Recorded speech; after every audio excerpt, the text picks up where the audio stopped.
തിരുവചന സന്ദേശങ്ങൾ ശ്രവിക്കുന്നതിനായി ഭാഗ്യവചനധാര ഇന്ന് തന്നെ സബ്സ്ക്രൈബ് ചെയ്യുക.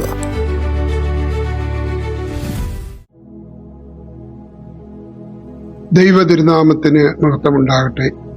ഭാഗ്യവചനധാരയിലേക്ക് ഏവരെയും സ്വാഗതം ചെയ്യുന്നു. വ്യക്തികളെ കുറിച്ചുള്ള നമ്മുടെ ധാരണകളും പെർസെപ്ഷൻസും തെറ്റിദ്ധാരണകളും മിസ്കൺസെപ്ഷൻസും നമ്മുടെ മനസ്സിനെയും ആത്മീയ ജീവിതത്തെയും എങ്ങനെ സ്വാധീനിക്കുന്നു എന്നതിനെക്കുറിച്ച്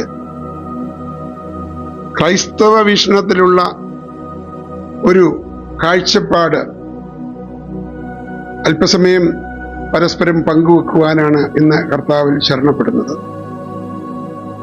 വിശുദ്ധ യോഹന്നാന്റെ സുവിശേഷം 7-ാം അധ്യായം 24-ാമത്തെ വാക്യത്തിൽ കാഴ്ചപ്രകാരം വിധിക്കരുത്, നീതിയുള്ള വിധി വിധിപ്പീൻ എന്ന് ക്രിസ്തു തന്റെ ശിഷ്യന്മാരെ ആഹ്വാനം ചെയ്യുന്നുണ്ട്. നമ്മുടെ ജീവിതത്തിൽ നാം മറ്റുള്ളവരെ കാണുന്ന രീതി അഥവാ നമ്മുടെ കാഴ്ചപ്പാടുകൾ നമ്മുടെ ചിന്തകളെയും പ്രവൃത്തികളെയും ആഴത്തിൽ സ്വാധീനിക്കുന്നുണ്ട്.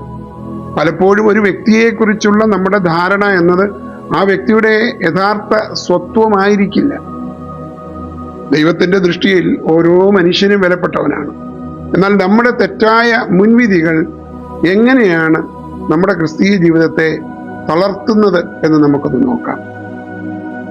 ഒന്ന്, ദൈവത്തിന്റെ കാഴ്ചയും മനുഷ്യന്റെ കാഴ്ചയും. The perspective of divine and human. വേദപുസ്തകത്തിൽ ശമൂവേൽ പ്രവാചകൻ ദാവീദിന്റെ സഹോദരന്മാരെ കണ്ടപ്പോൾ അവരുടെ ബാഹ്യരൂപത്തിൽ ആകർഷ്ടനായി. എന്നാൽ ദൈവം അവനോട് പറഞ്ഞത് ഇതാണ്: മനുഷ്യൻ നോക്കുന്നത് പോലെയല്ല, മനുഷ്യൻ കണ്ണിന് കാണുന്നത് നോക്കുന്നു, യഹോവയോ ഹൃദയത്തെ നോക്കുന്നു. 1 ശമൂവേൽ 16:7 പ്രകാരം പറയുന്നുണ്ട്. നമ്മുടെ ധാരണകൾ പലപ്പോഴും ബാഹ്യമായ കാര്യങ്ങളിൽ, അതായത് രൂപം, സാമ്പത്തികം, പദവി, അധികാരം തുടങ്ങിയവരൊക്കെ അധിഷ്ഠിതമാണ്. ഇത് പലപ്പോഴും തെറ്റിദ്ധാരണകളിലേക്ക് നമ്മെ നയിക്കുന്നുമുണ്ട്.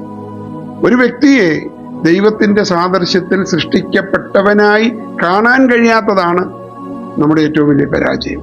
നമ്മുടെ കാഴ്ചപ്പാടുകളുടെ പരാജയത്തിലേക്കാണ് ഇത് വിരൽ ചൂണ്ടുന്നത്. 2, മുൻവിധികളുടെ അപകടമുണ്ട്. The danger of preconceived notions.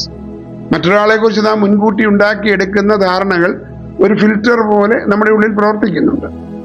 അവർ ചെയ്യുന്ന നല്ല കാര്യങ്ങൾ പോലും തെറ്റായി വ്യാഖ്യാനിക്കാൻ ഇത് കാരണമാകും.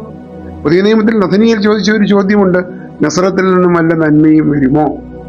നസറത്തിനെ കുറിച്ചുള്ള കേവലമായുള്ള അയാളുടെ ഒരു ധാരണ കാരണം ലോകരക്ഷിതാവിനെ തിരിച്ചറിയാൻ നഥാനിയേലിന് ആദ്യം തടസ്സമുണ്ടായി. നമ്മുടെ ജീവിതത്തിലും വ്യക്തികളെ കുറിച്ചുള്ള മുൻവിധികൾ അഥവാ പ്രിജുഡിസസ് ദൈവീകമായ ബന്ധങ്ങൾക്ക് പോലും വിള്ളൽ വീഴ്ത്തുന്നുണ്ട് എന്ന് ഓർക്കുക. 3, ന്യായവിധിയും തെറ്റിദ്ധാരണകളും.